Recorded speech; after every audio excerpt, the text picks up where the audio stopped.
공격형 종목 그리고 수비형 종목, 미드필더형 종목 어떤 것들이 있는지 공개하도록 할 텐데 먼저 과연 이 두 분이 정말 축구 광인가 이거 증명하는 시간이 한번 필요할 것 같아요. 조기 축구 하시나요?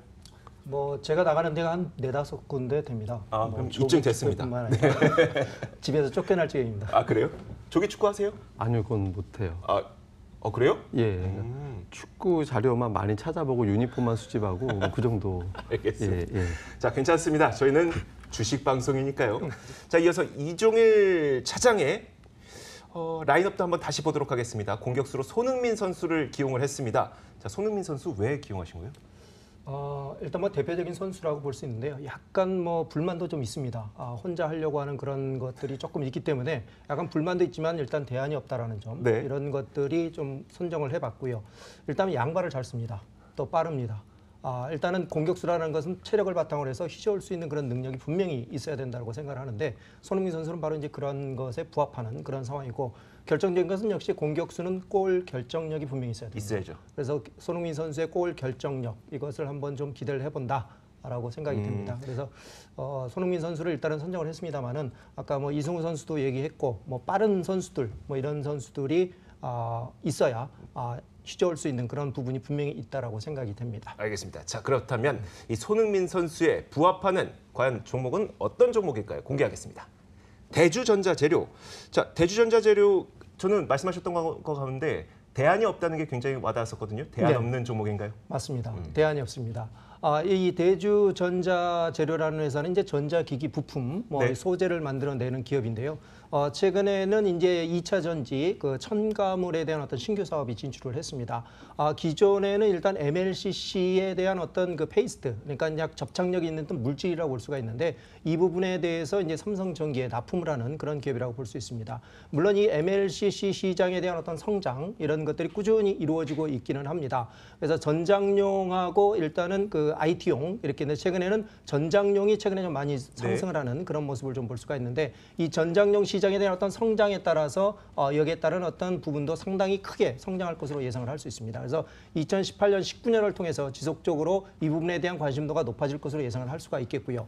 또 최근에 이제 대안이 없다라고 말씀을 드렸던 것은 신규 사업에 대한 어떤 진출이었다라고 볼 수 있는데 이게 음극재 실리콘 첨가물이라는 거거든요. 그러니까 최근에는 양극재에 대한 부분은 있습니다만 이 시장이 아직 열리지는 않았습니다. 그래서 최근에 이제 시화공단의 이 양산 공장을 짓기를 시작을 했고요. 이 부분이 일단은 납품이 되기 시작한다 그러면 국내에 약간 독점적인 공급을 하게 된다라고 볼 수가 있습니다. 그래서 이 부분에 대한 어떤 기대감이 상당히 커지고요. 네. 최근에 이제 전기 전자 소재에서 2차 전지 기업으로 해서 어떤 전환, 변신 이런 것들이 이루어지고 있는 그런 기업이다라고 볼 수 있습니다. MLCC 기대감하면 삼성전기라든지 삼화콘덴서를 볼 수도 있을 것 같은데 굳이 그렇죠. 대주전자재료는 왜? 일단 삼성전기는 오늘 신고가를 갱신을 네네. 했죠. 그만큼 일단 시장이 상당히 좋다라는 겁니다. 삼화콘덴서도 마찬가지고 꾸준히 상승세를 유지를 하고 있는 그런 기업인데 단기적으로 너무 많이 올랐다라고 부담이 되는 그런 부분이 분명히 있습니다. 그래서 오르지 못했던 그런 종목군들 중에서 변신을 꾀하는 종목 중에 바로 대주전자재료가 있었다라고 볼 수 있습니다. 알겠습니다. 자, 이종일 차장의 올 하반기에 가장 공격적으로 수익을 올릴 수 있을 것 같은 종목으로 대주전자재료를 꼽아 오셨는데 그렇다면 공격적으로 목표가는 어느 정도까지 볼까요? 오늘 이제 주가가 좀 많이 올라서 지금 한 23,300원 정도 하고 있는데요. 일단 1차적인 목표가는 한 3만 원 정도 일단은 예상을 할 수가 있겠고요. 손절가는 약 19,000원 정도 일단 예상을 하고 접근을 하시면 되지 않을까 이렇게 생각이 됩니다. 네, 알겠습니다. 자, 저희가 하반기에 유망할 것 같은 가장 공격적일 것 같은 종목으로 두 가지를 꼽아봤죠. STI와 대주전자재료였습니다. 중형주군에서 속해봤는데요. SKC 코오롱 PI를 선정을 해봤습니다. 네. 일단은 그 무거운 면 같아도 또 가벼운 같으면도 무거운 뭐 이런 어떤 움직임이 있어야 된다라고 생각이 되는데요. 이 SKC 코오롱 PI에 대한 움직임이 바로 이제 최근에 그러한 움직임이 좀 나타난다라고 좀 볼 수가 있습니다.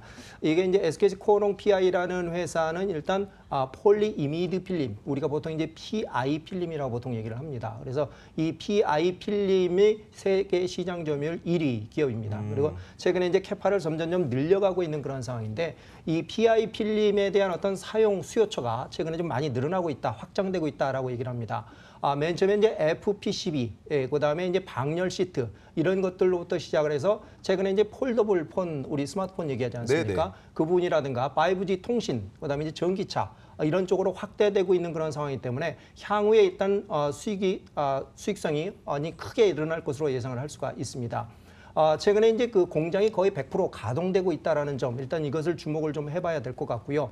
계속해서 일단은 확장을 하고 있습니다. 그래서 올해 2018년도까지 시장 점유율 약 30%. 네. 일단 이 PI 필름 시장은 한 5개 업체가 70%를 점유하면서 과점 체제를 이루고 있거든요. 이 중에서도 SKT PI가 코오롱 PI가 1위 기업이라는 사실, 이런 것들을 좀 명심을 해봐야 될 것 같고요.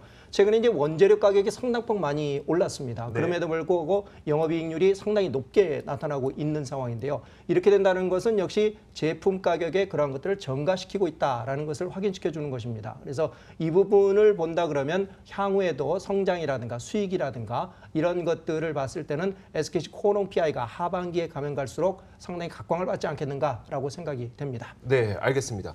그 PI 필름이 주로 어디에 사용되는 거예요?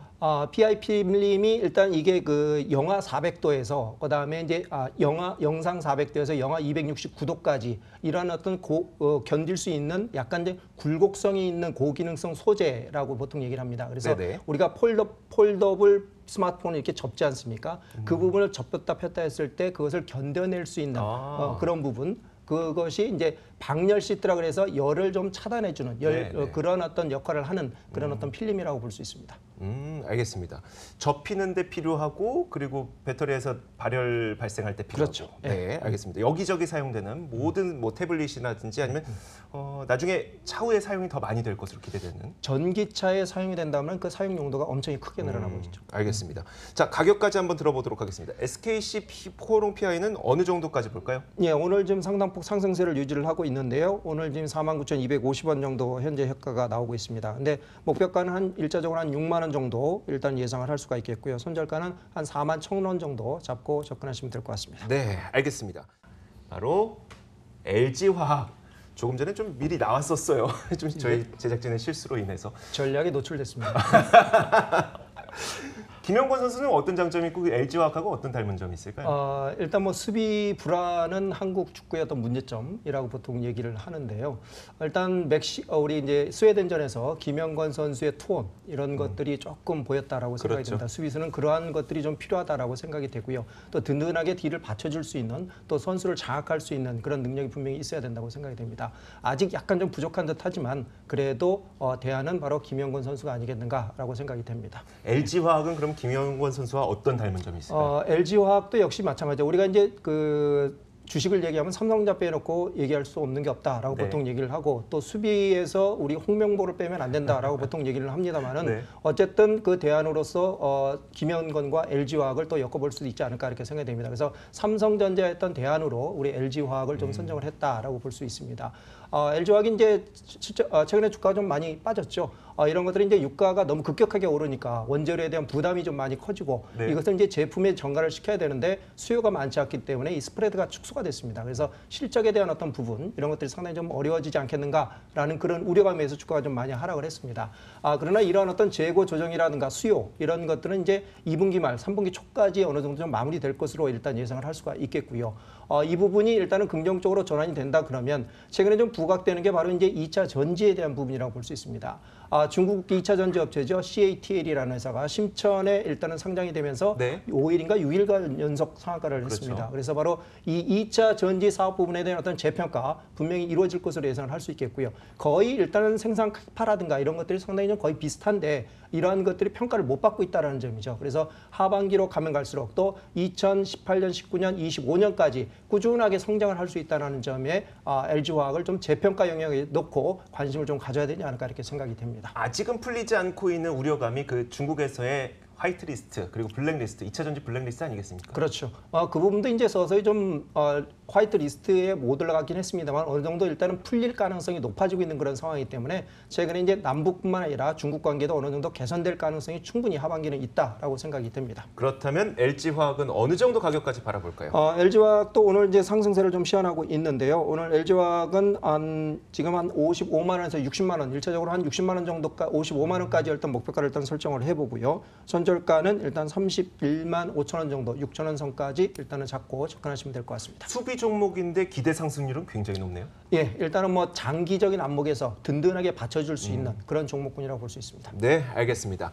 자, 이렇게 저희가 러시아 월드컵을 맞아서 그러면 이번 하반기에 증시에서 가장 공격적으로 혹은 수비적으로 미드필더적으로 수익을 올릴 수 있는 종목들은 어떤 것들인지 한번 살펴봤습니다. 그 종목들 저희가 다들 공개를 해드렸고요.